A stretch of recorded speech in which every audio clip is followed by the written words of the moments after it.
দেখুন, যারা বিজেপির কথার উপর ভরসা করছেন, আইন কানুনের ধার ধারছেন না।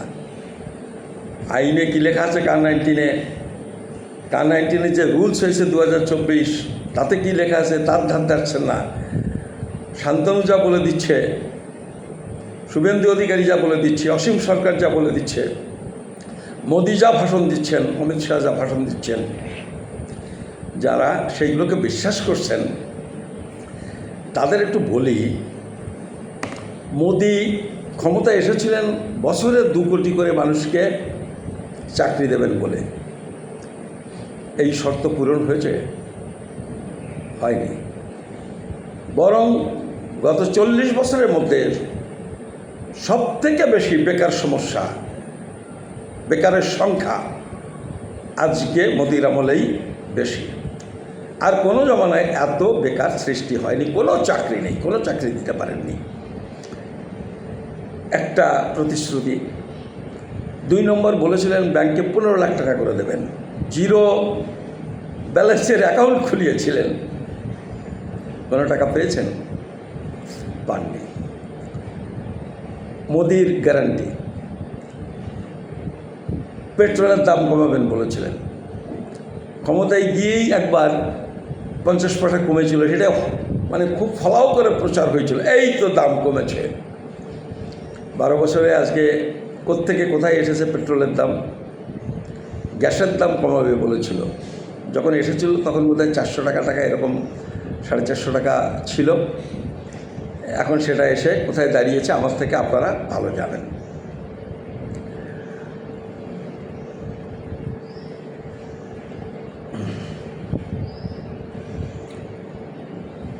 যতগুলো উন্নয়নমূলক প্রতিশ্রুতি, মানুষের প্রয়োজনের প্রতিশ্রুতি বিজেপি দিয়েছিল, তার একটাও পূরণ করতে পারেনি। আমি কথাগুলো বলছি যে এদের কথা, প্রতিশ্রুতির উপরে, গ্যারান্টির উপরে ভরসা করা যায় কি যায় না। আমি নাগরিকত্বের প্রশ্নে বলছি, তারা যা বলছেন সেটা আপনি বিশ্বাস ভরসা করাটা যুক্তিযুক্ত কিনা এইটা বোঝার জন্য আমি বলছি। কিন্তু কি করেছেন কিছু কাজ তো করেছেন যেটাতে আপনারা লাফালাফি করেন। বলছে 370 ধারা তুলে দিয়েছে। তা 370 ধারা গায়ে মাখে না মাথায় দেয়? এই যে আমজনতা যারা তাকে ভোট দেন, তারা 370 ধারা তার জন্যে কী সুবিধা বয়ে এনেছে, কী সুবিধাটা পেয়েছেন, কী বিপদের মধ্যে ছিলেন, আর কী সুরা আপনারা পেয়েছেন। শুধু 370 ধারা না, আরও একটা কাজ করেছে, 3 তালাক বন্ধ করেছে। 3 তালাক বন্ধ করে এই যে হিন্দু সমাজ যারা বিজেপির সাপোর্ট বেজ ভক্ত, যারা ভোট দেন, 3 তালাকে আপনাদের কী লাভ হয়েছে? একটু বলুন, একটু ভেবে দেখুন। মুসলমানদেরই বা কী লাভ, ক্ষতি হয়েছে? কে করত? পরিসংখ্যান নিয়ে দেখেন, একাধিক বিয়ে আমাদের দেশে বৌদ্ধ, তারপরে খ্রিস্টান, তারপরে হিন্দু, তারপরে মুসলমানদের জায়গা। হিন্দুদের থেকে মুসলমানদের একাধিক বিয়ে কম হয়, মানে এটা সরকারি পরিসংখ্যান বলছে।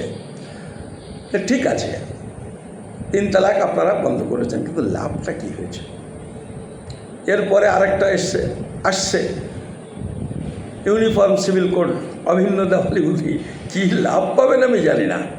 আমি খুব সাধারণ জায়গা থেকে বলছি যে সাধারণ মানুষের লাভ ক্ষতি, তো এইগুলো তারা করেছেন, কিন্তু যেটা দরকার আপনার সেটা হয়নি।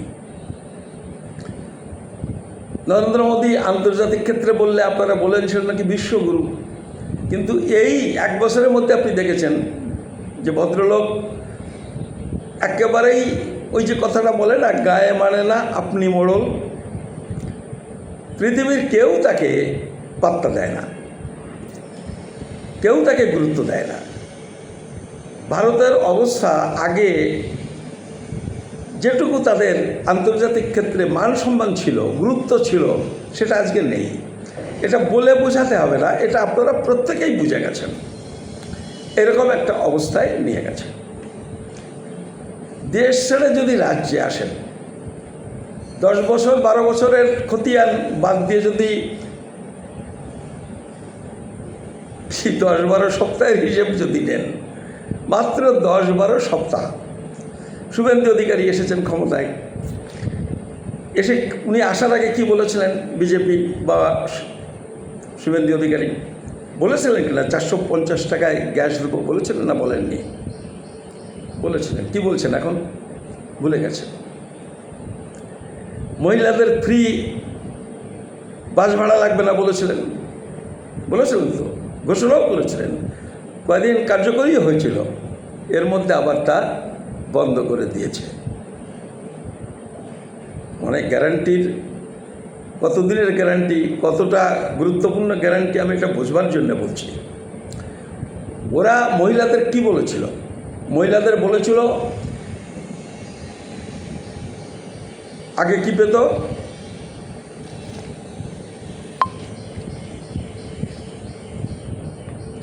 অন্নপূর্ণা যোজনায় 3000 টাকা করে দেবে, 1500-এর জায়গায় 3000 দেবে। বলুন, এর থেকে বেশি কিছু গ্রামে গঞ্জে তারা প্রচার করেছে? বলেছে 1500-এর পরিবর্তে ওই জায়গাতে আমরা 3000 দেব। অন্নপূর্ণা যোজনা নাম তো পরে বলছে। কি দাঁড়ালো? 1500 টাকা করে এর আগের সরকার 2 কোটি মহিলাকে ভাতা দিচ্ছিলেন। অন্নপূর্ণা যোজনায় তারা ঘোষিত টার্গেট হচ্ছে 1 কোটি, মানে অর্ধেকেরও কম সংখ্যক মহিলাকে দেবেন। বাস্তবত কতজন পাবেন সে তো আরও কমবে, বাড়বে আর না, এর থেকে আরও কমবে, 1 কোটির থেকে কমবে, বাড়বে না। এই যে মহিলাদের টাকা দেওয়ার ব্যাপারটা ছিল, এইটা কি গরিব মহিলা, ধনী মহিলা এইসব ছিল? এইটা ছিল যে সমস্ত গৃহবধূ যারা চাকরি বাকরি করেন না, তাদের ক্ষমতায়নের প্রশ্ন। যে তাদের যে সমস্যার মধ্যে তারা থাকেন, তাদের হাতে কোনো দিন 4টে পয়সা আসে না। ছেলে মেয়ে একটু আবদার করলে, আত্মীয়স্বজন, বন্ধুবান্ধব কোনো ব্যাপারে তাদের হাতে একটা পয়সা থাকে না, এতটা অসহায় অবস্থার মধ্যে থাকেন। তাদের জন্য বলেছিল তাদের হাতে আমরা একটা মিনিমাম টাকা দেব, যাতে মহিলারা এইরকম একটা দুরবস্থা থেকে একটু স্বস্তি পান। এইটা বাড়িতে ছাদ আছে কিনা, পাকা ঘর আছে কিনা, এইটার জন্য নয়। কারণ এটা পাকা ঘরওয়ালা মহিলাও যে অসহায়তার মধ্যে থাকেন, একজন গরিব মহিলাও সেই অবস্থার মধ্যে থাকেন। একেবারে গরিব, নিম্ন মধ্যবিত্ত, মধ্যবিত্ত সব পরিবারের মহিলাদের এই সমস্যা। তার জন্যে এই 1500 টাকা করে দেওয়ার কথা হয়েছিল। বিজেপি বলেছিল, সেইটাকে বলেছিল আমি 3000 করব। এই এখন এই যে এনকোয়ারি অমুক তমুক এই সমস্ত কথা তখন বলেনি। আমি যদি মিথ্যে বলি তাহলে আপনারা আমাকে বলবেন যে আপনি মিথ্যে বলেছেন। ফলে এদের গ্যারান্টিটা আপনাকে আমি বুঝতে বলছি। গুন্ডা দমন আইন, দেখুন, গুন্ডা দমন আইন করবার পর শুভেন্দু বললেন ওই যে ছাত্রদের আন্দোলনে 14 জন 18 জনকে অ্যারেস্ট করেছিলেন, গুন্ডা দমন আইনে ওদের আমি অ্যারেস্ট করবো বলেছিলেন। মুখ্যমন্ত্রী নিজে বলেছিলেন গুন্ডা দমন আইন কার্যকরী হয়ে গেছে। এখন শুনতে পাচ্ছি যে গুন্ডা দমন আইনে এখনও অবধি এখানকার রাজ্যপাল সই করেননি। মানে কীরকম ভাওতা ধোঁকা মানুষকে, মানে কী জাতীয় ধোঁকা ভাওতা মানুষকে এরা দেয়। ফলে এই সমস্ত নেতা,